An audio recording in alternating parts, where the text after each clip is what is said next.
வணக்கம் அன்பர்களே, வாங்க நாம வெள்ளரிக்காயை உபயோகப்படுத்தி தோசை எப்படி செய்யறதுன்னு பார்க்கலாம். அதுக்கு நாம 1 கப் இட்லி அரிசி எடுத்திருக்கேன். இதை நாம ஒரு 6 மணி நேரம் ஊற போடுங்க.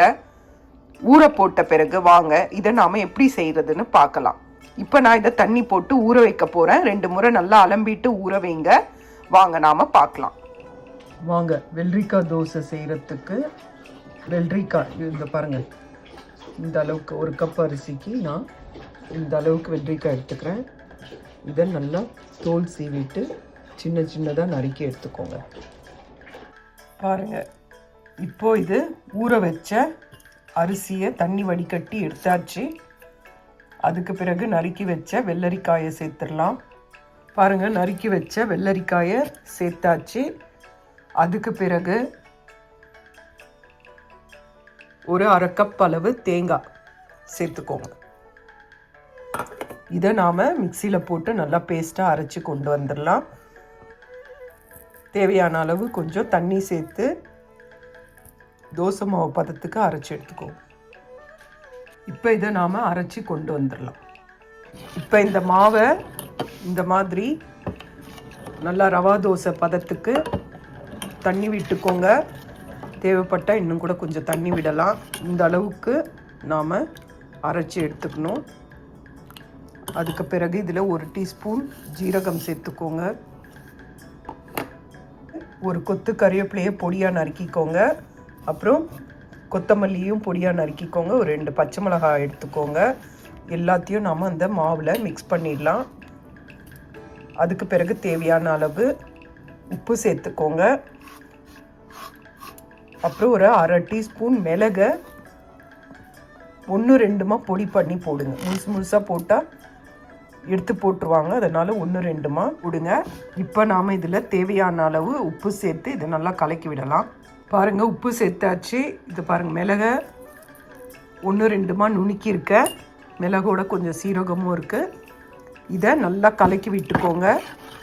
நல்லா கலக்கின பிறகு இன்னும் கூட கொஞ்சம் தண்ணி விட்டு நாம் இதை தோசையாக செய்யலாம். நல்லா ரவா தோசை மாதிரி. ரவா தோசைக்கு எப்படி மாவு நீர்க்க இருக்கணுமோ அந்த மாதிரி இருக்கணும். நான் இன்னும் தண்ணி விட்டு இன்னும் கொஞ்சம் இதை மிக்ஸ் பண்ண போகிறேன். அப்புறம் இங்கே பாருங்கள், வெள்ளரிக்காய் நம்ம உடம்புக்கு ரொம்ப நல்லது. இந்த வெயில் காலங்களில் வெள்ளரிக்காய் சாப்பிட்டோன்னா நமக்கு அதிக அளவில் நீர் சத்து கிடைக்கும். அதில் அதிக அளவு விட்டமின்ஸ் இருக்குது, நீர் சத்துக்கள் இருக்குது. அதனால் அதை செஞ்சு சாப்பிடுங்க, அது ரொம்ப நல்லது. இந்த சுகர் இருக்கிறவங்களும் வெள்ளரிக்காய் சாப்பிட்டா நம்ம உடம்புக்கு ரொம்ப நல்லது. அதனால் இதை செஞ்சு பாருங்கள். இது ரொம்ப நல்லா இருக்கும், சுவையாக இருக்கும். செஞ்சு பாருங்கள். நான் இதில் இன்னும் கொஞ்சம் தண்ணி மிக்ஸ் பண்ணுறேன். பாருங்கள், தண்ணி மிக்ஸ் பண்ணிட்டேன். பாருங்கள், நல்லா டேஸ்ட்டாக நல்லா இருக்குங்க.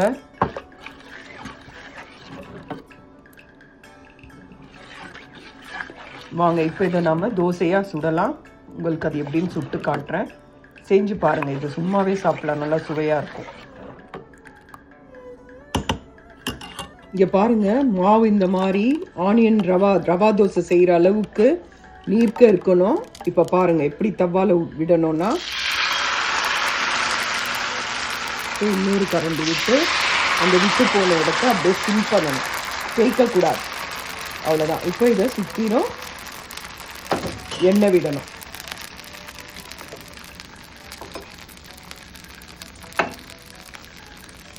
இது பொறுமையாக எடுக்கணுங்க. இது சாப்பிட்றதுக்கு ரொம்ப நல்லா சூப்பராக இருக்குங்க, நல்லா சுவையாக இருக்கும். நம்ம இது அடிக்கடி நம்ம சேர்த்துக்கிட்டா உடம்புக்கு நல்லது. வெறும் தோசை சாப்பிட்றதுக்கு பதில் இந்த மாதிரி செஞ்சு பாருங்கள். உங்களுக்கு காரம் வேணும்னா பச்சை மிளகாவை அரைச்சியும் பண்ணலாம். இந்த மாதிரி செஞ்சு பாருங்கள். இது ரொம்ப சுவையாக இருக்கும், நல்ல டேஸ்டியாக இருக்கும். செஞ்சு பாருங்கள். ரொம்ப அருமையான டிஷ்ஷு. இது உடம்புக்கும் ரொம்ப நல்லது. குழந்தைங்களுக்கும் இதை நீங்கள் செஞ்சு கொடுக்கலாம். பொறுமையாக எடுக்கணுங்க. ஏன்னா ரொம்ப மெலிசாக இருக்கிறனால பொறுமையாக எடுக்கணும். அவசரப்பட்டு எடுத்தால் அப்படியே தோசை உடஞ்சிடும், துண்டு போயிடும். அதனால் பார்த்து எடுங்க.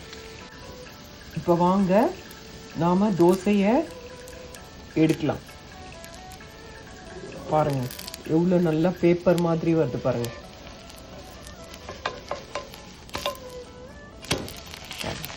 இவ்வளோ சூப்பராக இருக்குது பாருங்கள். அந்த பக்கமும் நல்லா செவந்தோடனே எடுத்தீங்கன்னா நல்லாயிருக்கும். சாப்பிடும் போது செஞ்சு கொடுங்க, அப்போ தான் நல்லாயிருக்கும். செஞ்சு வச்சுட்டு சாப்பிடாதீங்க. இது நல்லா, இது சும்மாவே சாப்பிட்லாம், எதுவுமே தேவையில்லை. அப்படி வேணும்னா ஒயிட் சட்னி இல்லை இட்லி பொடி இந்த மாதிரி ஏதாவது சாப்பிடுங்க. இது வெறுமனே நல்லா டேஸ்ட்டாக இருக்கும். நம்ம இதில் தேங்காய்லாம் போட்டு அரைச்சிருக்கனால உங்களுக்கு இது ரொம்ப சுவையாக இருக்கும். இது அந்த பக்கம் நல்லா செவந்து வந்ததும் நாம் எடுத்துடலாம். நாம் தோசையை திருப்பி போட்டுடலாம். பாருங்கள், ரெடி ஆயிடுச்சு. இப்போ இதை நாம் பாருங்கள் எவ்வளோ அருமையாக இருக்குது பாருங்கள். எவ்வளோ சூப்பராக நல்லா முருகலாக இருக்குது பாருங்கள். செஞ்சு பாருங்கள். செஞ்சு பார்த்துட்டு உங்களுக்கு இந்த சேனல் பிடிச்சிருந்தா லைக் பண்ணுங்கள், சப்ஸ்கிரைப் பண்ணுங்கள். இதை செஞ்சு சாப்பிடுங்க. இது ரொம்ப நல்ல ஹெல்த்தியான தோசை.